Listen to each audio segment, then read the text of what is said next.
Hi, I'm Sam, and I'll be reading The Lorax by Dr. Seuss, which is well loved by many people here at camp. At the far end of town where the grickle grass grows, and the wind smells slow and sour when it blows, and no birds ever sing excepting old crows, is the street of the lifted Lorax. And deep in the grickle grass, some people say, if you look deep enough, you can still see today where the Lorax once stood just as long as it could before somebody lifted the Lorax away. What was the Lorax, and why was it there? And why was it lifted and taken somewhere from the far end of town where the grickle grass grows? The old Onceler still lives there. Ask him. He knows. You won't see the Onceler. Don't knock at his door. He stays in his lurkum on top of his store. He lurks in his lurkum cold under the roof, where he makes his own clothes out of mufford moof. And on special dank midnights in August, he peeks out of the shutters. Sometimes he speaks, and tells how the Lorax was lifted away. And he'll tell you perhaps, if you're willing to pay.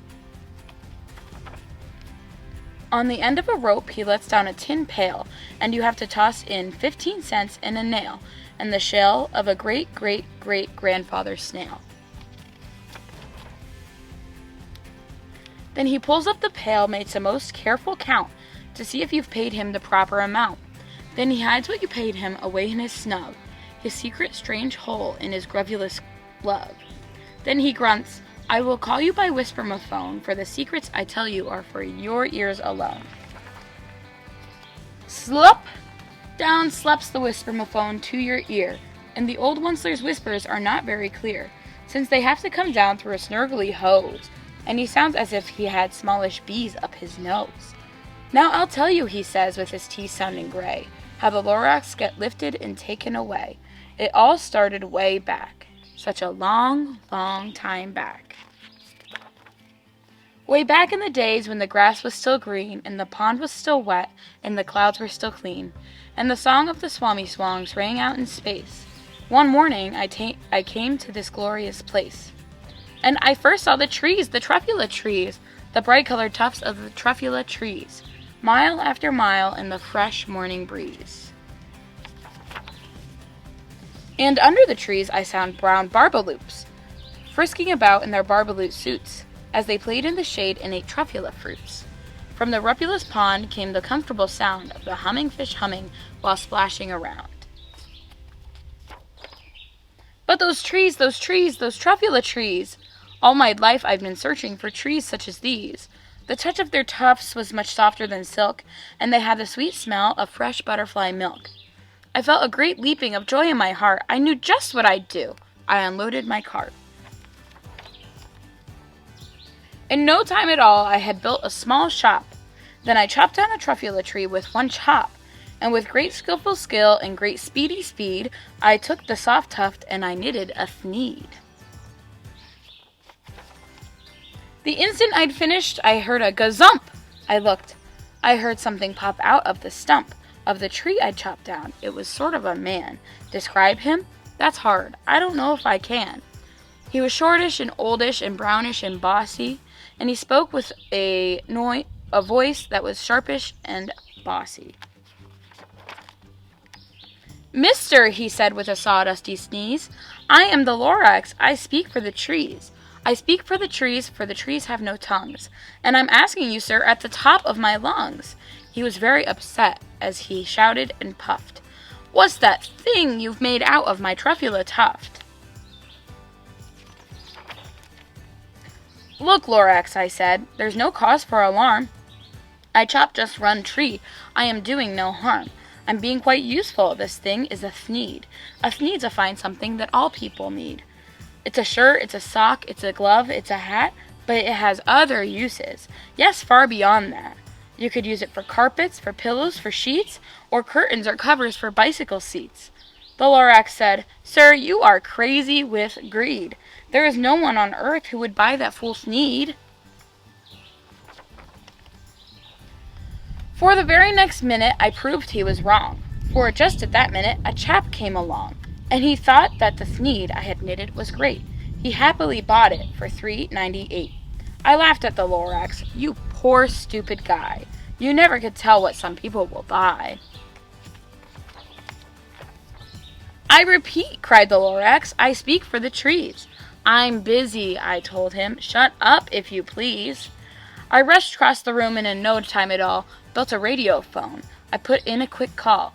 I called on my brothers and uncles and aunts, and I said, listen here, here's a wonderful chance for the whole Onceler family to get mighty rich. Get over here fast. Take the road to North Nitch. Turn left at Weehawken. Shop right at South Stitch. And in no time at all, in the factory I built, the whole Onceler family was working full tilt. We were all knitting thneeds, just as busy as bees, to the sound of the chopping of truffula trees. Then, oh, baby, oh, how my business did grow. Now the chopping of one tree at a time was too slow.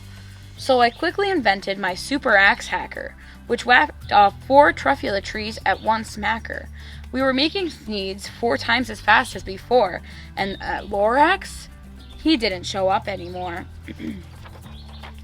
But the next week, he knocked on my new office door. He snapped, I'm the Lorax who speak for the trees, which you seem to be chopping down as fast as you please.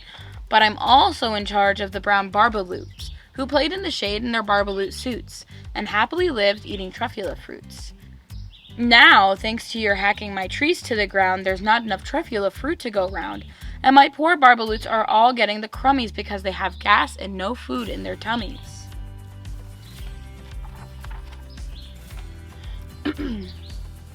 They loved living here, but I can't let them say they'll have to find food, and I hope that they may. Good luck, boys, he cried, and he sent them away.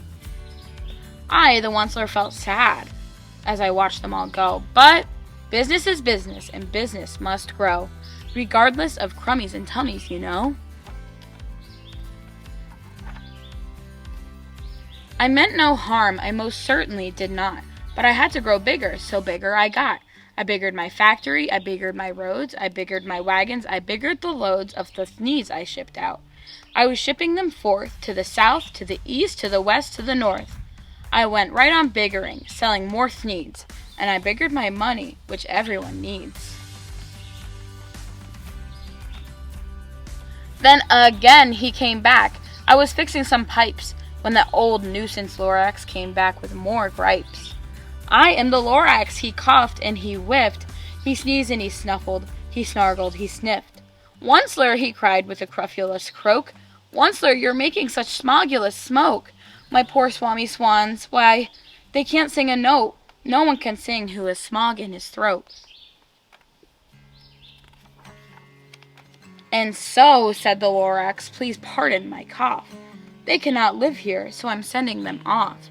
Where will they go? I don't hopefully know. They might have to fly for a month or a year to escape from the smog you've smogged up round here. What's more, snapped the Lorax. His dander was up. Let me say a few words about Gluppity-Glup. Your machinery chugs on day and night without stop, making Gluppity-Glup, also Schloppity-Schlop. And what do you do with less leftover goo? I'll show you, you dirty old Onceler man, you. You're glumping the pond where the humming fish hummed. No more can they hum, for their gills are all gummed. So I'm sending them off, oh, their future is dreary.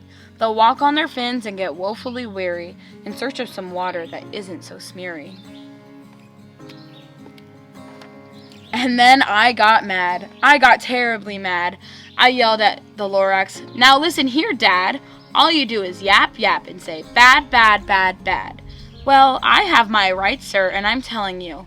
I intend to go on doing just what I do, and for your information, you Lorax, I'm figuring on biggering and biggering and biggering and biggering, and turning more truffula trees into thneeds, which everyone needs.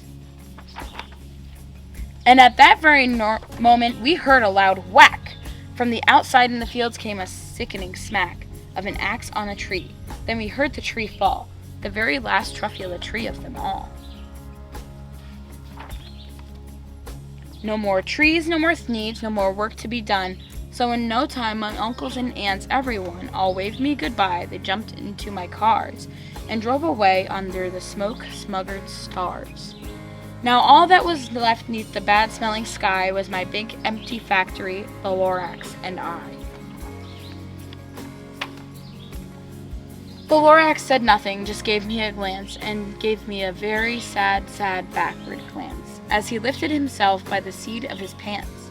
And I'll never forget the grim look on his face when he hoisted himself and took lead of this place, through a hole in the smog without leaving a trace. And all that the Lorax left here in this mess was a small pile of rocks with the one word, unless. Whatever that means, well, I couldn't guess.